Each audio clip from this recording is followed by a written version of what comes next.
miền Nam, miền Bắc có thể thương lượng về cái sự di chuyển của nhân viên dân sự bên này bên kia của phi quân sự. Tôi vừa tóm tắt với quý vị những đại ý của nghị định. Bây giờ tôi xin được trả lời những câu hỏi nào mà quý vị có thể nêu ra.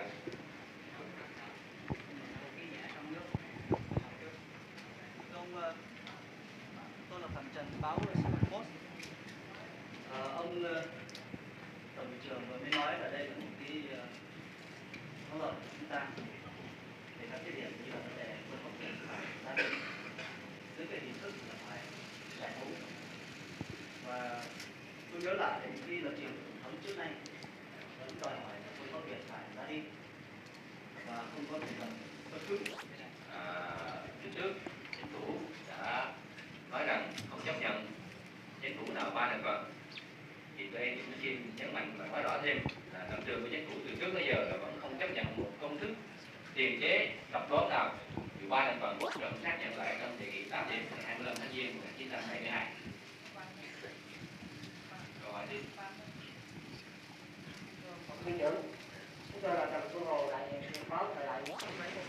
The purpose of this press conference today is to further explain the agreement which was issued yesterday in Paris. As you know from the speeches of President Nguyen Chiu and President Nixon yesterday at 1100 hours Saigon time, the agreement as well as its protocols will be signed this Saturday in Paris, and the ceasefire will take effect as of 2400 GMT time, January 27th, which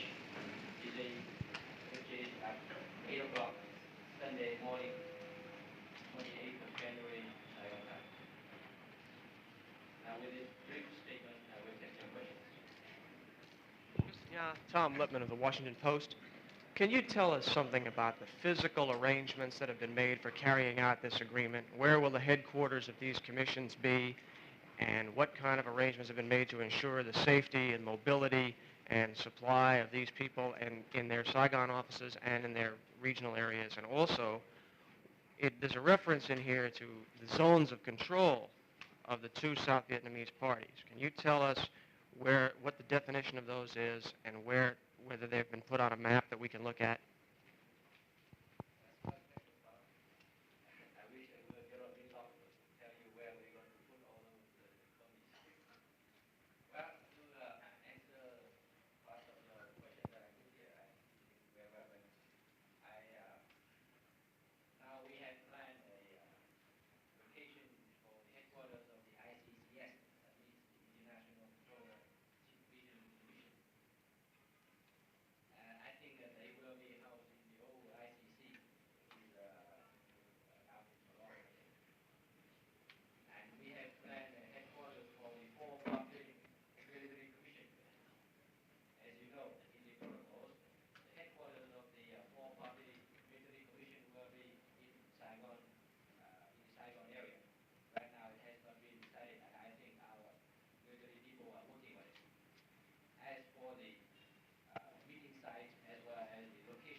What differences do you see in the present agreement, between the present agreement and the agreement, the draft agreement in October?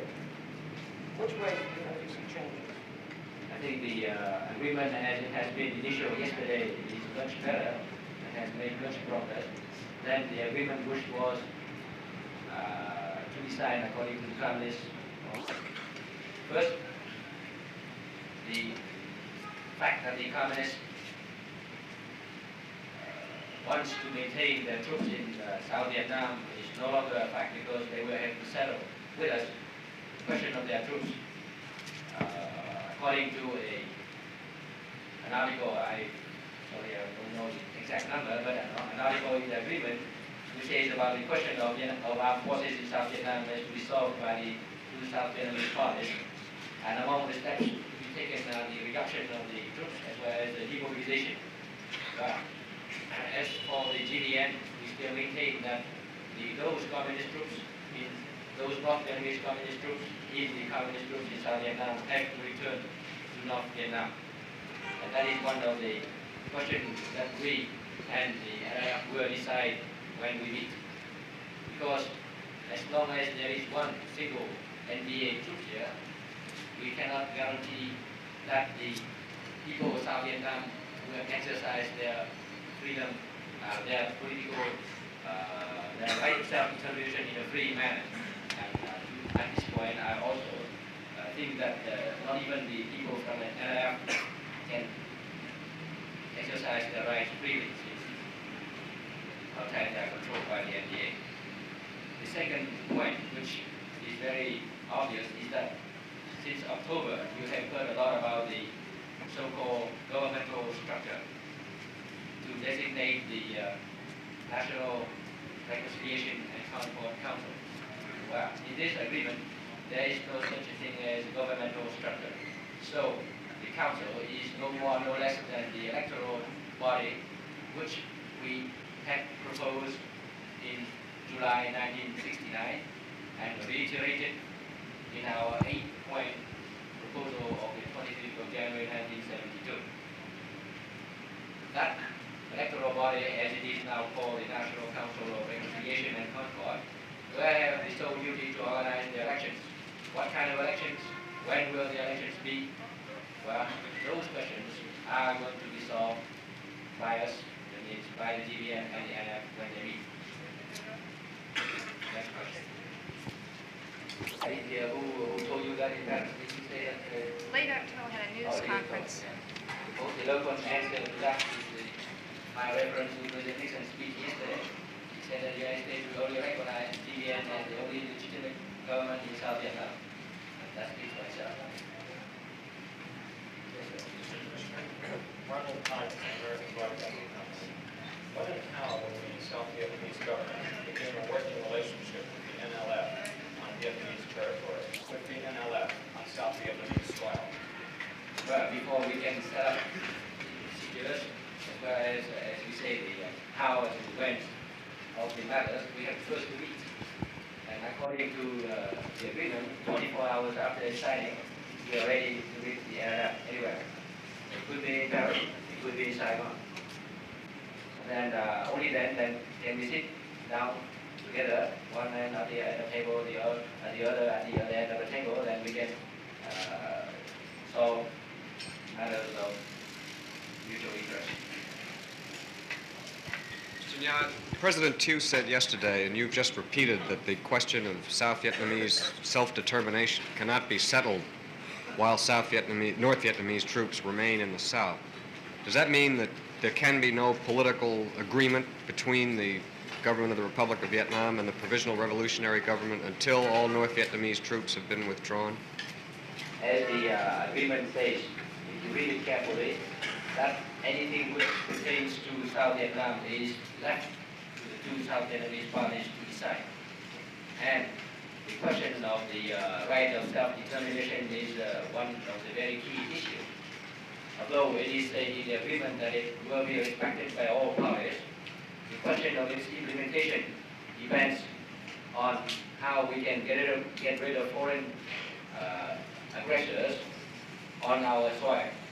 And as I had said to the question from the Vietnamese correspondent, I had said that the GBN still maintains its position that as long as there is a single NVA soldier here, there cannot be a free and forthcoming exercise of the right to self-determination of the South Vietnamese people. For a ceasefire, because this, although it is made, it is shaped by this agreement, has not materialized yet. This will come only when there is the definite political future for South Vietnam being finalized. And as you know, that political future is left to the two South Vietnamese parties to decide. And as for its timing, the agreement does not specify any date, but we maintain, we wish very much that it would be done as soon as possible, and through very democratic process such as elections. So from now until the day we can have a final government or a true single government here, that's the GDM, and it will be party.